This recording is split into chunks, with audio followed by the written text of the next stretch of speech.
Assalamualaikum warahmatullahi wabarakatuh. Selamat pagi semuanya. Semoga kalian dalam keadaan yang sehat semua. Kali ini kita akan belajar materi farmasetika dasar pertemuan ke-11, yaitu tentang emulsi. Definisi. Seperti kita ketahui bahwa emulsi adalah sediaan yang mengandung bahan obat cair atau larutan obat. Ya, jadi dia bahan cair terdispersi dalam cairan pembawanya. Jadi zat aktifnya terlarut dalam larutan obat dan terdispersi dalam cairan pembawa. Distabilkan dengan zat pengemulsi atau surfaktan yang cocok. Ini definisi menurut FI 3 halaman 9. Nah, menurut FI 4, emulsi adalah sistem dua fase. Ya, jadi kita garis bawahi ada dua fase dan di sini adalah sistem terdispersi. Yang salah satu cairannya terdispersi dalam cairan lainnya dalam bentuk tetesan kecil. Jadi terdispersi juga. Ya, ini FI 4 halaman 6. Menurut definisi lain, emulsi adalah sistem dua fase yang salah satu cairannya terdispersi dalam cairan pembawa yang membentuk butiran-butiran kecil dan distabilkan dengan zat pengemulsi atau emulgator atau surfaktan yang cocok. Jadi kalau secara definisi mereka memiliki kesamaan ya, tiga literatur ini. Yang pertama adalah dua fase yang tidak tercampurkan dan sistemnya terdispersi membentuk tetesan-tetesan kecil atau butiran-butiran kecil. Ini adalah emulsi. Kita bahas kelebihan dan kekurangannya. Kelebihannya, sistem emulsi ini dapat membentuk sediaan yang homogen dan bersatu, meskipun zat aktifnya tidak larut dalam fase pendispersinya. Kemudian mudah ditelan karena bentuknya larutan. Kemudian emulsi dapat menutupi rasa yang tidak enak. Yang keempat, obat menjadi lebih mudah diabsorpsi. Kenapa? Karena dia sudah dalam bentuk larutan, ya, sehingga tidak ada proses liberasi dan disolusi lagi. Yang kelima, efek terapi dapat diperpanjang. Dengan sistem emulsi, ini membutuhkan waktu bagi fase atau zat aktif yang berada di dalam. Ini saya gambarkan emulsi seperti ini ya. Ini ada bulat-bulat. Ya, ada bulat-bulat. Ini adalah globul-globul tetesan kecilnya. Dan yang di luar ini adalah fase luarnya. Kita ambil contoh, misalnya fase luarnya air, maka fase dalamnya adalah minyak. Zat aktifnya yang larut minyak itu akan terdispersi di dalam sini, dan fase luarnya adalah air. Efek terapi dapat diperpanjang, maksudnya yang dapat diabsorpsi adalah yang sudah dalam bentuk terlarut di air, sehingga yang bentuknya terlarut dalam minyak ini butuh waktu agar dia dapat berdisolusi ke air dan kemudian baru dapat diabsorpsi. Berdisolusi dan berdifusi ke air baru dapat diabsorpsi. Nah, ini kan butuh waktu. Berbeda dia dengan sistem satu fase, di mana zat aktifnya sudah berada dalam airnya misalnya. Ini bisa langsung diabsorpsi. Sementara kalau sistem dua fase, dia harus melewati satu fase ini ke fase yang keluar, baru dia dapat diabsorpsi. Sehingga efek terapinya dapat diperpanjang. Yang keenam, lebih ekonomis. Lebih ekonomis ini dibandingkan bentuk sediaan-sediaan untuk zat aktif yang larut minyak lainnya, misalnya dibuat dalam bentuk sistem solid dispersi dan sebagainya. Itu membutuhkan biaya yang lebih besar. Kalau emulsi ini tidak begitu besar biaya yang dikeluarkan. Kekurangannya, sediaan kurang praktis ya, karena bentuknya larutan berbentuk botol ya, dibawa kemana-mana jadi kurang praktis. Stabilitas rendah dibanding tablet, jelas ya, sediaan larutan pasti stabilitasnya lebih rendah dibandingkan sediaan yang padat, itu tablet. Takaran dosis kurang teliti.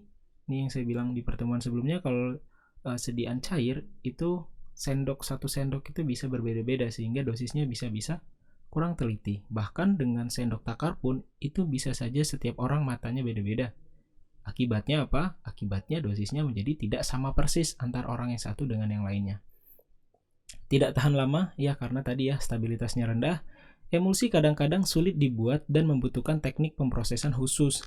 Ya, emulsi ini nggak semudah yang kita lihat ya jadinya. Kalau proses formulasinya, proses pengembangannya, banyak sekali rintangan-rintangan atau masalah-masalah dalam pembuatan sediaan emulsi. Misalnya coalescence, cracking dan sebagainya, nanti akan kita bahas di belakang. Jadi nggak mudah membuat emulsi yang baik itu. Oke, selanjutnya adalah kriteria emulsi yang baik. Untuk kriteria yang baik, yang pertama stabil secara fisik ya, maksudnya tidak mengalami ketidakstabilan fisik itu seperti pecahnya emulsi dan sebagainya ya. Jadi tetap homogen, maupun kemis ini tidak terdegradasi, maksudnya zat aktifnya dalam proses penyimpanannya. Yang kedua merupakan dispersi homogen. Ini tadi ya, dispersinya harus homogen. Jadi tidak ada ukuran yang besar atau yang kecil globulnya antara minyak dengan air. Kemudian fase dalam mempunyai ukuran partikel yang kecil. Nah, sebisa mungkin ukuran partikel di sini maksudnya ukuran globul ya. Ukuran globul dari fase dalam, misalnya fase minyaknya, yang kecil itu kalau bisa mendekati ukuran koloid. Ukuran koloid ini di bawah 1 mikrometer. Jadi koloid itu rentannya 1 nanometer sampai 1000 nanometer, atau 1000 nanometer ini sama dengan 1 mikrometer. Nah, ini adalah ukuran koloid. Kenapa? Kalau kita buat sediaan itu hampir atau mendekati ukuran koloid, ini akan membuat sediaannya lebih terlihat homogen. Dan lebih stabil. Kemudian yang keempat, tidak terjadi creaming atau cracking. Nah, ini ketidakstabilan fisik tadi ya, creaming atau cracking nanti di belakang kita bahas. Kemudian yang kelima, memiliki viskositas yang optimal, artinya tidak terlalu kental dan tidak terlalu encer. Kenapa? Karena kalau terlalu kental memang ada untungnya, yaitu emulsi jauh lebih stabil kalau sediaannya itu viskositasnya lebih tinggi. Tetapi yang kita inginkan itu viskositasnya lebih rendah. Nah, namun kalau sangat rendah juga ini akan mempersulit kita dalam mempertahankan homogenitasnya. Karena kalau viskositasnya sangat rendah, sangat encer, maka biasanya lebih mudah mengalami ini, creaming, cracking, dan sebagainya. Yang keenam, dikemas dalam kemasan yang mendukung penggunaan dan stabilitas obat. Ya, harus sesuai kemasannya. Tidak boleh kemasannya harus menyesuaikan zat aktif. Zat aktifnya tidak tahan terhadap sinar matahari, maka harus dibuat kemasan yang menghalangi sinar matahari atau cahaya itu masuk ke dalam sediaan dan sebagainya. Kemudian teori terjadinya emulsi, ada beberapa teori yang menjelaskan tentang bagaimana emulsi itu terjadi. Yang pertama adalah teori tegangan permukaan atau surface tension. Kemudian yang kedua, teori orientasi bentuk baji ya, atau oriented wedge. Kemudian yang ketiga, teori interfacial film. Yang keempat, teori electric double layer atau lapisan listrik rangkap. Yang pertama kita bahas adalah teori tegangan permukaan atau surface tension. Surface tension ya, atau teori tegangan permukaan itu dianggap bahwa molekul memiliki daya tarik-menarik antar molekul yang sejenis yang disebut dengan gaya kohesi ya. Jadi gaya itu ada dua, ada kohesi, ada adesi. Kalau kohesi itu molekul sejenis, kalau adesi itu molekul yang tidak sejenis. Daya kohesi suatu zat selalu sama, sehingga pada permukaan suatu zat cair akan terjadi perbedaan tegangan karena tidak adanya keseimbangan daya kohesi ya. Jadi kohesi itu akan selalu sama dayanya itu ya, antara satu zat dengan zat yang sama, sehingga pada permukaan suatu zat cair akan terjadi perbedaan tegangan karena tidak adanya keseimbangan daya kohesi ya, karena nggak akan pernah seimbang. Tegangan yang terjadi pada permukaan tersebut dinamakan tegangan permukaan ya, tegangan pada permukaan untuk mempertahankan bentuknya. Semakin tinggi perbedaan tegangan yang terjadi pada bidang mengakibatkan antara kedua zat cair itu semakin sulit untuk bercampur. Kalau gaya kohesinya jauh lebih besar daripada adesi, saya gambarkan seperti ini misalnya. Misalnya ini ada suatu zat ya, suatu zat yang minyak di atas ya, biasanya zat ini minyak, yang ini air. Ini kan ada gaya kohesi antar minyak dan gaya kohesi antar air. Ada nggak gaya antar minyak dan air? Ada, namanya gaya adesi. Ya, adesi. Nah, kalau gaya kohesinya jauh lebih besar, dia lebih senang tarik-menarik dengan antar minyak misalnya daripada dengan air. Maka ini akan sulit untuk bercampur. Nah, biasanya kita gunakan zat emulgator, fungsinya untuk menurunkan tegangan permukaan ini. Ya, tegangan antar muka ini. Sehingga adesinya meningkat, kohesinya menurun. Dalam teori ini dikatakan bahwa penambahan emulgator menurunkan atau menghilangkan tegangan yang terjadi pada bidang batas ya, ini ya, tegangan antar permukaan ini, sehingga antar kedua zat cair tersebut akan mudah bercampur gitu ya. Jadi teori tegangan permukaan ini menjelaskan bahwa kohesi kalau lebih besar daripada adesi akan membuat zat tersebut sulit bercampur, dan emulgator fungsinya untuk menghilangkan tegangan yang terjadi pada bidang batas tadi sehingga zat ini lebih mudah tercampurkan. Kemudian yang kedua, teori orientasi bentuk baji atau oriented wedge. Setiap molekul emulgator dibagi menjadi dua kelompok, yaitu kelompok hidrofilik dan ada kelompok lipofilik. Jadi emulgator kalau kita gambarkan tuh seperti ini molekulnya. Ini kalau kita gambarkan ya. Jadi ada kepala, ada ekor. Nah, kepalanya ini hidrofilik. Dan yang ekor ini adalah lipofilik. Nah, dikatakan bahwa menurut teori ini emulgator itu memiliki dua bagian, yaitu bagian yang suka air atau hidrofilik dan yang tidak suka air atau suka minyak, yaitu lipofilik. Masing-masing kelompok akan bergabung dengan zat cair yang disenanginya, ya. Jadi dia lebih senang bergabung ekornya misalnya ke bagian minyak dan kepalanya ini di bagian air. Kelompok hidrofil ke dalam air dan kelompok lipofil ke dalam minyak tadi ya. Dengan demikian emulgator seolah-olah menjadi tali pengikat antara air dan minyak. Jadi misalnya gini, ini ada pembatas ya. Ini air, ini minyak. Nah, ini kalau diperbesar misalnya, kalau mau diperbesar, ini ada emulgator. Emulgator itu seperti ini gambarnya. Ya, ini ada bawah ya, karena airnya kan di bawah. Nah, seperti ini. Kalau berbentuk seperti ini, kemudian diberikan gaya ya, diberikan pengadukan gitu, misalnya digerus dan sebagainya, maka nanti minyak dan air itu bisa bergabung. Gabungnya seperti ini nih. Yang ini air, ya air. Ini minyak ya, kan minyak terdispersi di air ya. Kita ambil contoh emulsinya adalah emulsi minyak dalam air. Dan yang ini adalah airnya, yang paling luarnya adalah air.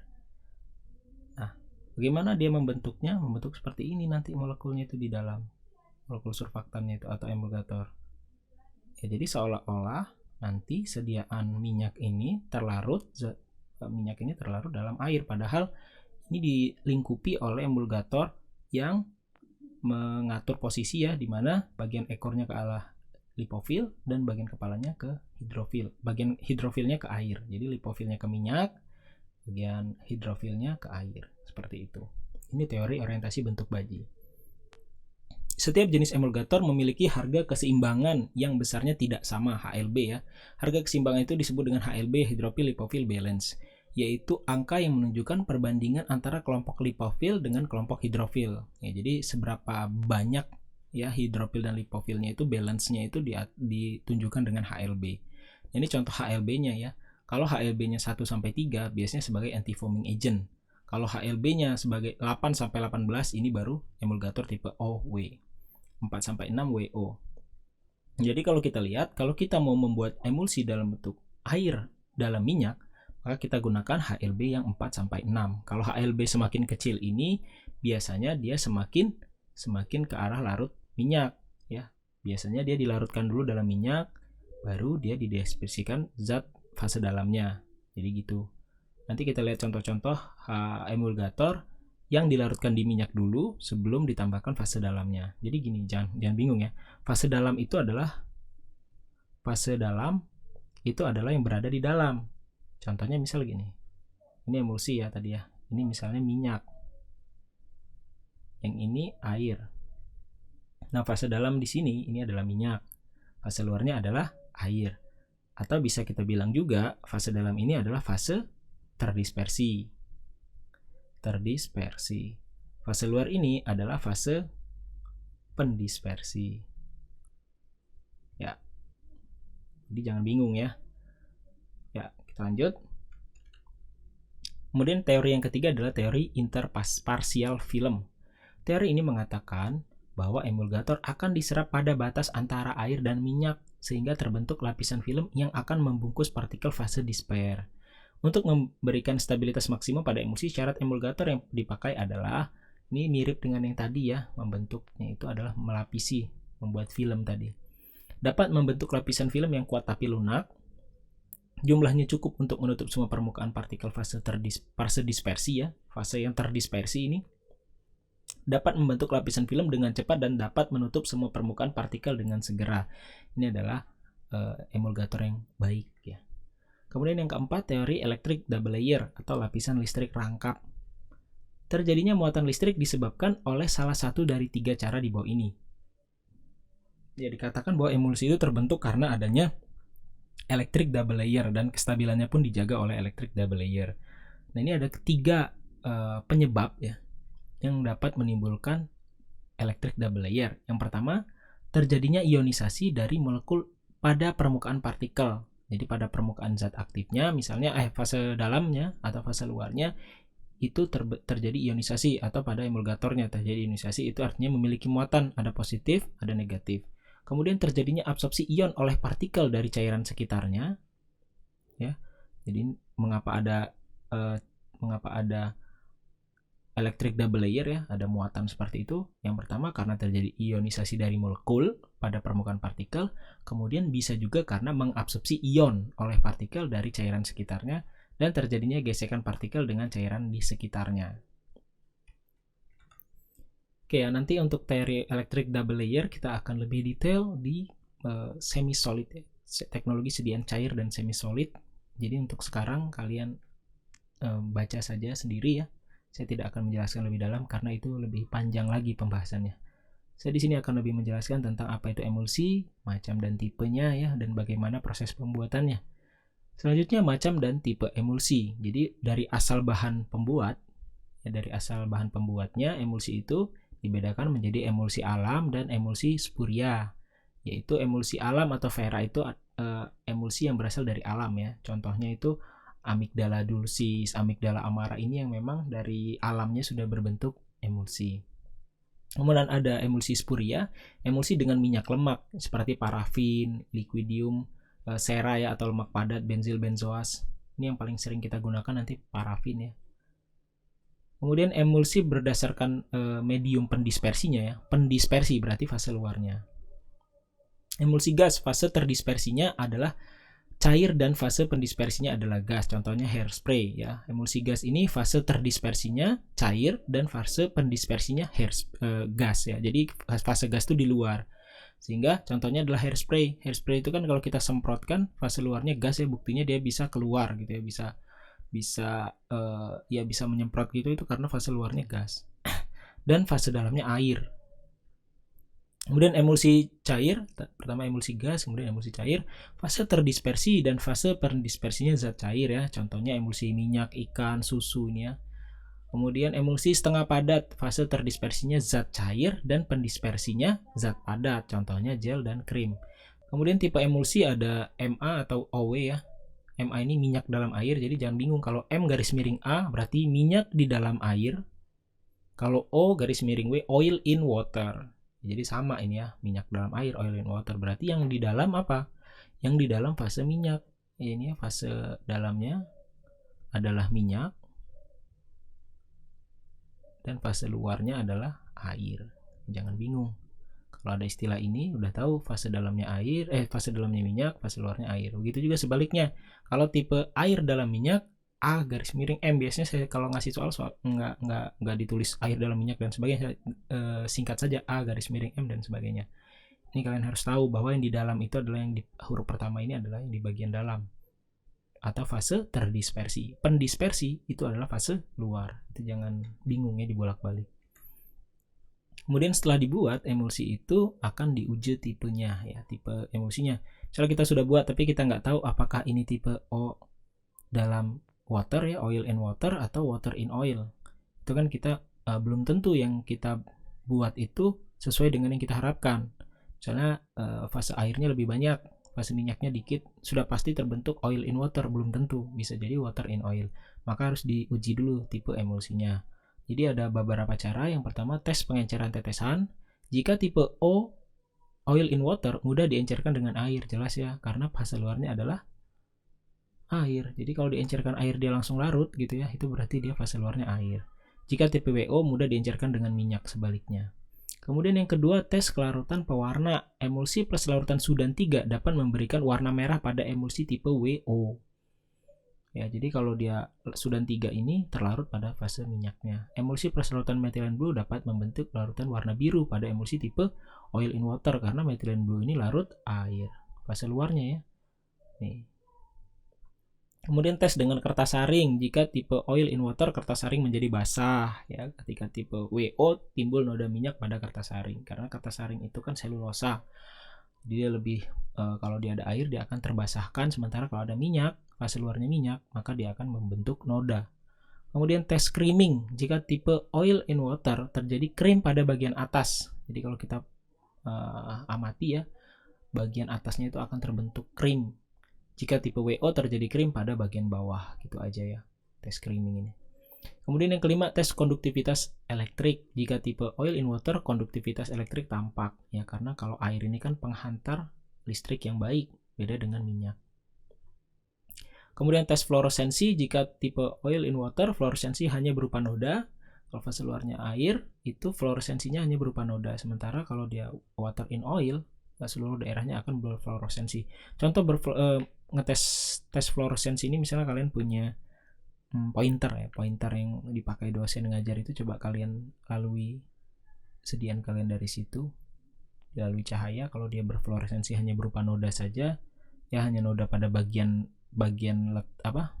cahayanya saja, itu berarti dia tipe oil in water. Tapi kalau dia seluruh daerahnya berfluoresensi, berwarna merah semua gitu kan, pointer itu warnanya merah, maka itu water in oil.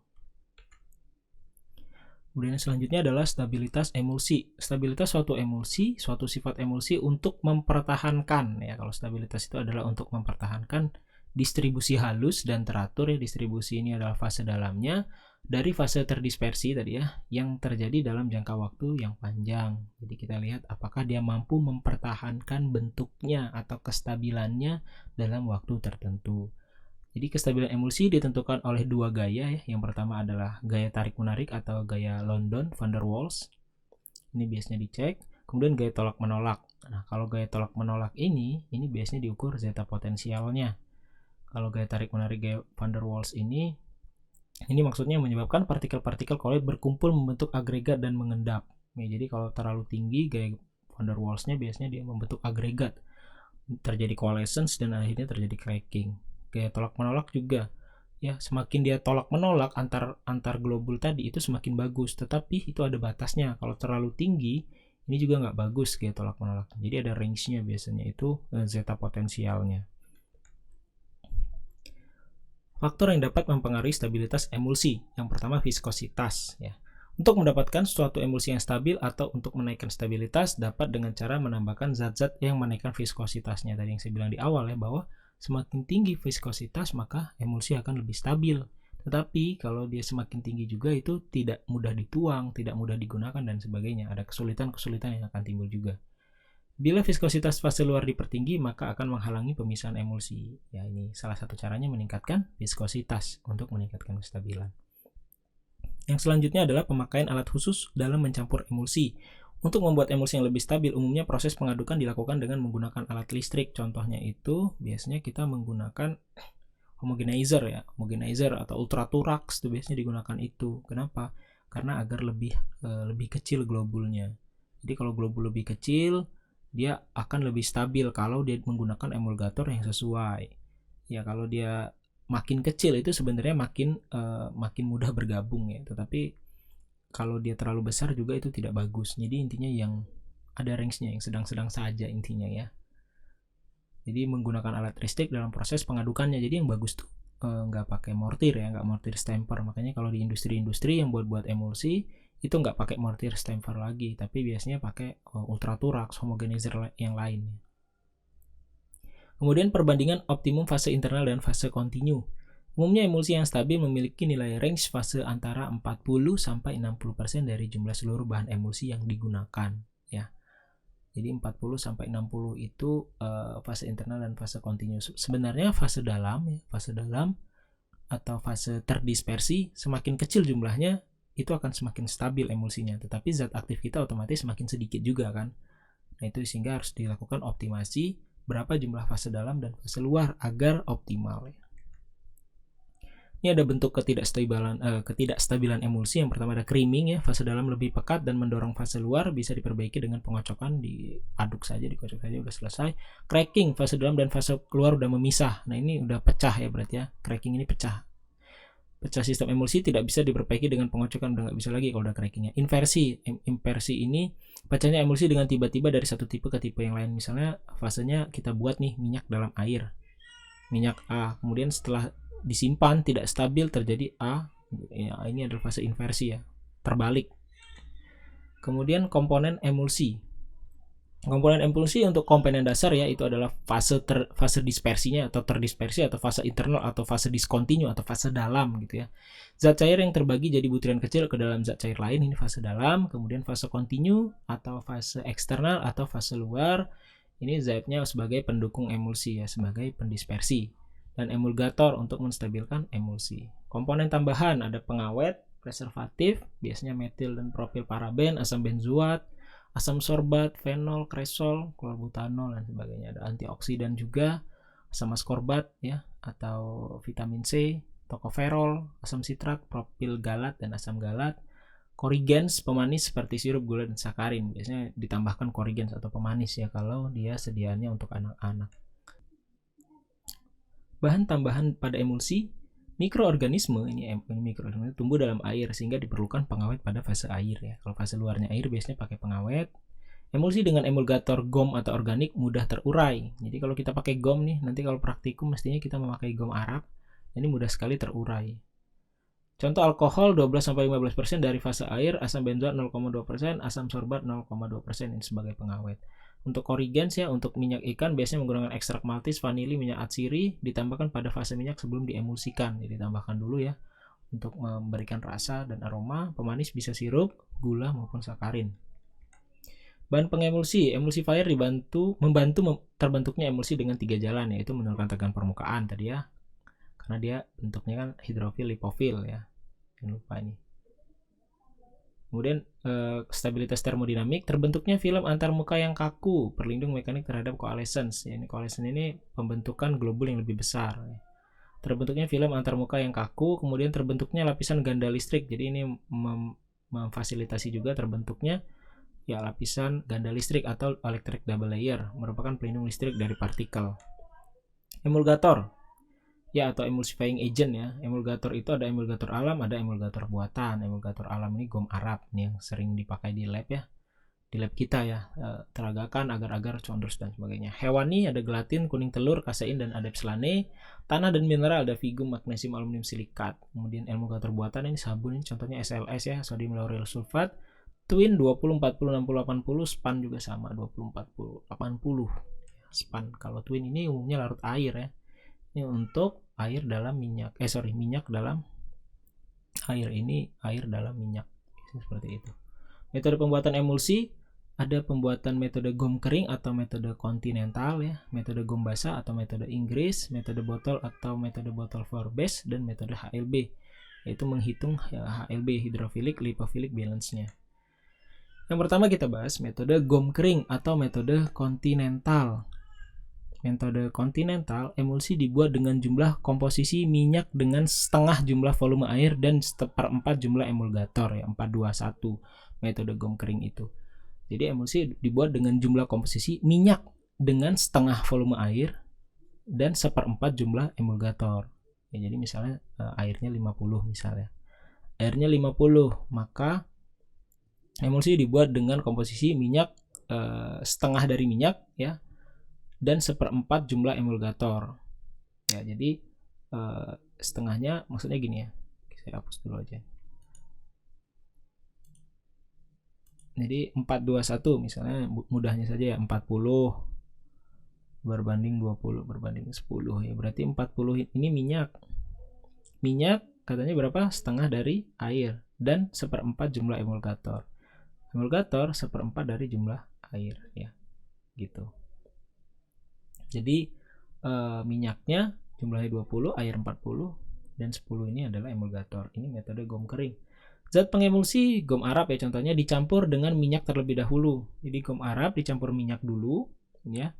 Berarti gom Arab yang 10 ini dicampur dengan minyak dulu, kemudian ditambahkan untuk membentuk korpus emulsi. Dibentuk korpus dulu, jadi nggak semua air ya. Jadi sedikit saja biasanya. Sudah terbentuk korpus emulsi baru ditambahkan sisa air yang tersedia. Biasanya baru 10 mili saja dulu ya. 20 ini ditambah 10 gom, digerus gitu misalnya, digerus terus, ditambahkan sedikit air sampai terbentuk korpus emulsi. Korpus itu emulsi, pre-emulsi ya. Jadi sudah terbentuk emulsi, sudah tergabung air dan minyaknya, udah membentuk ya, tetapi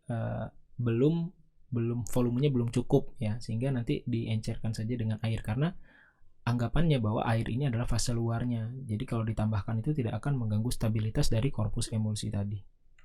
Kemudian metode Gombasa atau metode Inggris. Metode ini dipilih jika emulgator yang digunakan harus dilarutkan atau didispersikan dahulu ke dalam air. Kalau tadi kan emulgatornya GOM itu dilarutkan dalam minyak. Tapi kalau kita menggunakan emulgator yang larut air, berarti nggak bisa kita dispersikan dalam minyak. Misalnya metil selulosa kita dispersikan di dalam air. Jadi zat pengemulsi ditambahkan atau emulgator itu ditambahkan ke dalam air agar membentuk suatu mucilago. Jadi membentuk mucilago. Jadi mucilago itu seperti lem gitu ya, mucilago itu ya.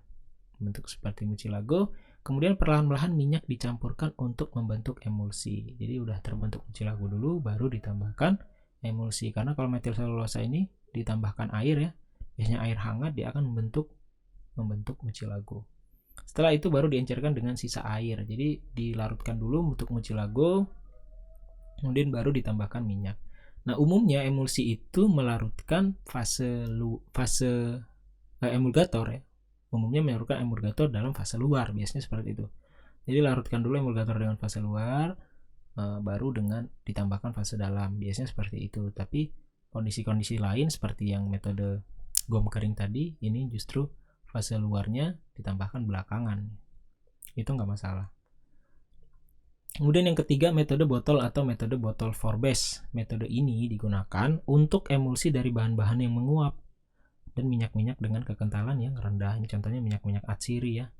Kalau kita buat dengan metode tadi, ini udah banyak yang nguap duluan. Kalau minyak atsiri itu kan mudah sekali menguap, sehingga biasanya menggunakan metode botol. Maksudnya gimana? Serbuk GOM itu dimasukkan ke dalam botol kering, kemudian ditambahkan 2 bagian air. Tutup botol, kemudian campurkan tersebut, dikocok dengan kuat ya. Tutup, kemudian campurkan dengan sangat kuat, dikocok sangat kuat ya. Kemudian tambahkan sisa air sedikit demi sedikit sambil dikocok ya. Jadi ini untuk membuat sediaan emulsi yang dimana zat aktifnya itu mudah menguap. Nah ini biasanya tutup botol ini ya. Jadi caranya serbuk GOM itu dimasukkan ke dalam botol kering, kemudian ditambahkan 2 bagian air. Nah serbuk GOM ini sudah ditambahkan minyak dulu, misalnya ada minyak atsiri dan sebagainya, mirip dengan metode GOM kering ya. Jadi ditambahkan dulu GOM dengan fase minyaknya, kemudian baru ditambahkan 2 bagian air, tutup, kemudian campuran tersebut dikocok dengan kuat. Jadi dikocok aja botolnya itu dengan kuat, kemudian baru tambahkan airnya sisanya. Tapi bedanya ini di dalam botol, kalau yang ini tadi di dalam mortir dan stamper ya, dengan mortir. Kemudian yang terakhir, ini yang paling sering kita lihat pembuatan emulsi yang terbaru ya, yang model-model baru misalnya itu menggunakan metode HLB. Yang menghitung kita hidrofilik lipofilik balance. Cara ini dilakukan apabila emulsi yang dibuat menggunakan suatu surfaktan yang memiliki nilai HLB, ya surfaktan atau emulgator ya. Kalau kita pakai GOM Arab itu tidak ada nilai HLB-nya, jadi kita nggak bisa pakai metode ini. Nah ini biasanya dengan twin, span dan sebagainya. Sebelum dilakukan pencampuran, dilakukan perhitungan harga HLB dari fase internal. Dilakukan pemilihan emulgator yang memiliki nilai HLB yang sesuai dengan HLB fase internal. Jadi ada HLB butuh nanti. Ini tapi tidak akan saya bahas juga ya di sini. Ini akan lebih detail di sediaan cair semi solid untuk perhitungan HLB dan sebagainya. Kemudian alat-alat yang digunakan ada mortir dan stamper ya, botol, mixer, blender, homogenizer, colloid mill atau penggiling colloid, pencampuran sistem colloid. Evaluasi sediaan emulsi. Yang pertama adalah pengamatan organoleptis ya, pengamatan dengan mengamati warna, bau, rasa ya, biasa ya kalau untuk organoleptis.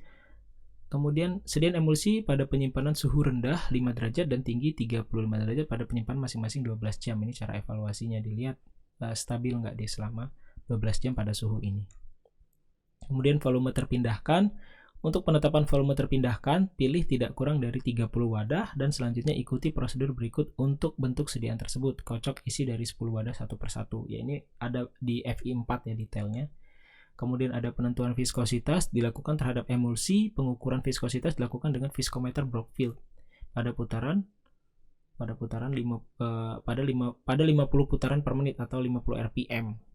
Ini kita nggak punya alatnya, tapi kalian bisa cari-cari ya bagaimana penentuan viskositas. Ini masih sediaan cair ya, cair. Makanya kita masih bisa pakai Brockfield juga ya. Brockfield. Sebenarnya Brockfield ini bisa juga untuk semi solid. Tapi kalau di lab mungkin kita pakai viskometer Oswald. Ya, ada viskometer Oswald tuh untuk sediaan Newton yang memiliki sifat alir Newton. Nah, untuk yang ini makanya dipilih Brockfield karena Brockfield ini lebih general. Kalau viskositasnya tinggi, misalnya kita buat emulsi itu sengaja ya viskositasnya kita buat tinggi, maka kita bisa tinggal atur berapa spindle apa yang kita gunakan dan berapa RPM yang digunakan. Sehingga di penentuan viskositas ini baiknya menggunakan viskometer Brockfield. Tapi kalau memang sediaan kita masih berbentuk sangat cair ya, masih mengikuti aliran Newton, itu masih bisa pakai alat viskometer Oswald yang ada di laboratorium kita. Kemudian pengukuran pH. Pengukuran pH dilakukan dengan mencelupkan elektroda dari pH meter digital ke dalam sampel. Jadi tinggal dicelupkan saja, bukan pakai pH.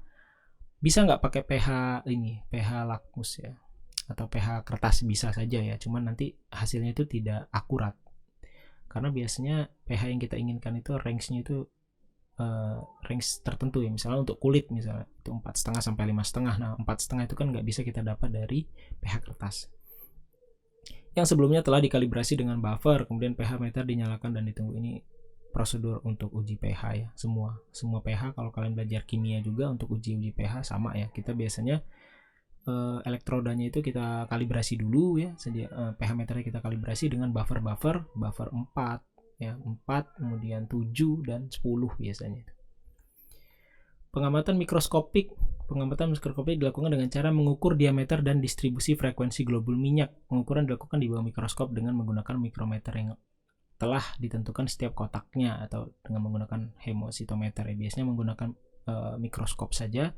Mikroskop itu biasanya ada skalanya. Nah, nanti kelihatan globulnya. Kita bandingkan dengan skala yang ada di mikroskop. Jadi kurang lebih seperti itu caranya. Kalau kita punya alat yang lebih canggih, itu ada mikroskop elektron ya, TEM, SEM dan sebagainya, itu lebih detail lagi berapa nanometer ukuran dari emulsi kita.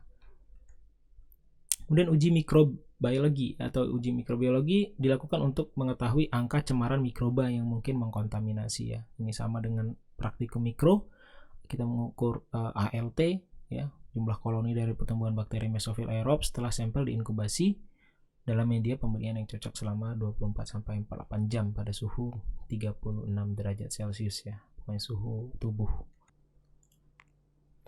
Baik, selanjutnya saya akan memberikan tugas dengan kalian, yaitu tolong gambarkan ketidakstabilan emulsi ya, digambarkan di kertas HVS tanpa garis ya, kertas HVS A4 atau F4. Ketidakstabilan emulsi menggunakan pensil saja ya, kemudian diwarnai kalau sebisa mungkin dibaguskan. Yang meliputi yang pertama adalah cracking. Tolong digambarkan cracking itu bagaimana. Kemudian coalescence.